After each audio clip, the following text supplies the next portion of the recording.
ជំរាបសួរបងប្អូនទាំងអស់គ្នាជាជំរាបសួរជាថ្មីម្ដងទៀតបងប្អូនថ្ងៃនេះខ្ញុំមានប្រធានបទមួយពាក់ព័ន្ធទៅនឹងការកំណត់បទល្មើសបងប្អូនដែលឮពាក្យថាធៀបផ្សំបទល្មើសអត់ធៀបផ្សំបទល្មើសគឺជាទ្រឹស្ដីច្បាប់មួយដែលគេកំណត់ថាបុគ្គលម្នាក់ហ្នឹងប្រព្រឹត្តសកម្មភាពហ្នឹងគឺជាបទល្មើសហើយបទល្មើសគេសំដៅទៅលើបទល្មើសព្រហ្មទណ្ឌដូច្នេះដើម្បីកំណត់ថាអ្នកនឹងមានបទល្មើសព្រហ្មទណ្ឌគេត្រូវធ្វើការសិក្សាទៅលើធៀបផ្សំបទល្មើសហ្នឹងតើបទល្មើសហ្នឹងមានធៀបផ្សំបទល្មើសគ្រប់គ្រាន់ដែរឬទេដើម្បីធ្វើការចោទប្រកាន់ថាអ្នកនឹងមានបទល្មើសព្រហ្មទណ្ឌ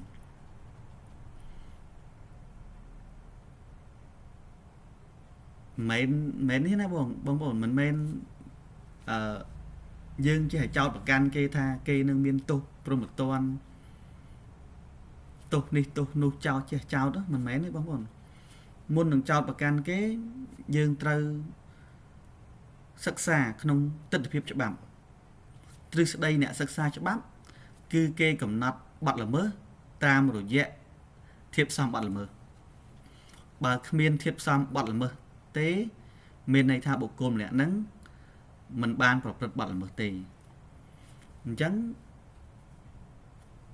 យើងចង់ដឹងថាតើធៀបផ្សំបទល្មើសហ្នឹងមានអីខ្លះធៀបផ្សំបទល្មើសគឺមាន3និស្សានុគលសត្យានុមត្តនិងអត្តនោមត្តតែអ្វីដែលសំខាន់ដំបូងនោះគឺធាតុនិស្សានុគលធាតុនិស្សានុគលរបស់ធៀបផ្សំបទល្មើសហ្នឹងគឺគេសំដៅទៅលើមានចែងក្នុងច្បាប់អត់បើសកម្មភាពគាត់ធ្វើទាំងអស់ហ្នឹងអត់មានចែងក្នុងច្បាប់ទេមានន័យថាគាត់មិនបានប្រព្រឹត្តបទល្មើសទេ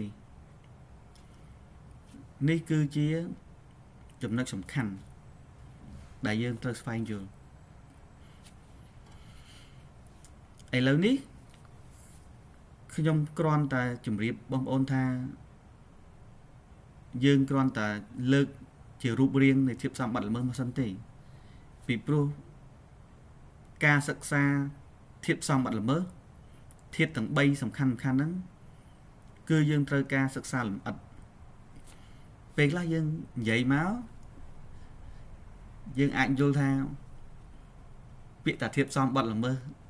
មានធាតុ3សំខាន់3ហ្នឹងណាស្ដាប់ទៅដូចងាយស្រួលតែអត់ងាយស្រួលទេបងប្អូនគឺយើងត្រូវការសិក្សាស៊ីជម្រៅលើបញ្ហាទាំងអស់ហ្នឹងទៅយើងអាចកំណត់ថាបទល្មើសពិតប្រាកដអញ្ចឹងខ្ញុំបញ្ជាក់ជូនបងប្អូនឡើងវិញធៀបផ្សំបទល្មើសមាន3និស្សានុគលសត្យានុមត្តហើយអត្តនោមត្តគឺជាធាតុដែលយើងកំណត់ថាបុគ្គលម្នាក់ឬច្រើនអ្នកធ្វើសកម្មភាពណាមួយសកម្មភាពទាំងអស់នោះគឺជាបទល្មើសខុសច្បាប់ព្រហ្មទណ្ឌអញ្ចឹងនៅក្នុងសង្គមយើងបងប្អូនត្រូវស្វែងយល់ពីបញ្ហាទិដ្ឋភាពច្បាប់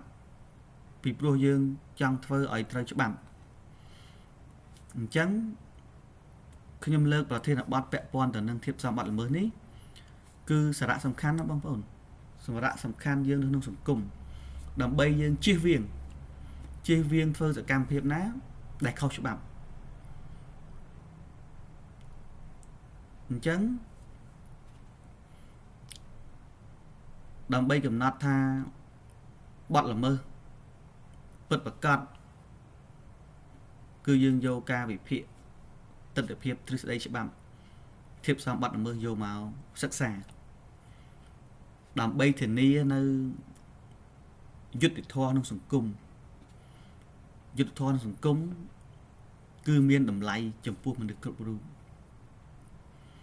chẳng bởi dương mình ai cầm nọt bật là mơ chạy lẹ tế dương mình ai cháu và can nè na mà nè tha cây miên tu an tê hai con mẹn dương thì dây mọt luôn dương này dương mẹn dây mọt luôn dương ta nè năng miên tu nè năng một rất cầm hô khâu chụp bắp dương anh vậy chân an tê chẳng nhomเลิกประเทศbọnនេះគឺមានសារៈសំខាន់ណាស់បងប្អូនសម្រាប់ក្នុងសង្គមរបស់យើងដែលយើងត្រូវស្វែងយល់ថាធៀបសំបាត់ល្មើសកំណត់នៅបាត់ល្មើសបើគ្មានចែងនៅក្នុងច្បាប់ទេមិនមែនជាបាត់ល្មើសទេអញ្ចឹងនៅវីដេអូបន្តបន្ទាប់ខ្ញុំនឹងបង្ហាញបងប្អូនបន្ថែមមួយវគ្គទៀតអំពីទស្សនវិជ្ជាច្បាប់ដែលពាក់ព័ន្ធទៅនឹងធៀបសំបាត់ល្មើសអញ្ចឹងសូមជម្រាបលាបងប្អូនអរគ្នាជួបគ្នាឱកាសក្រោយ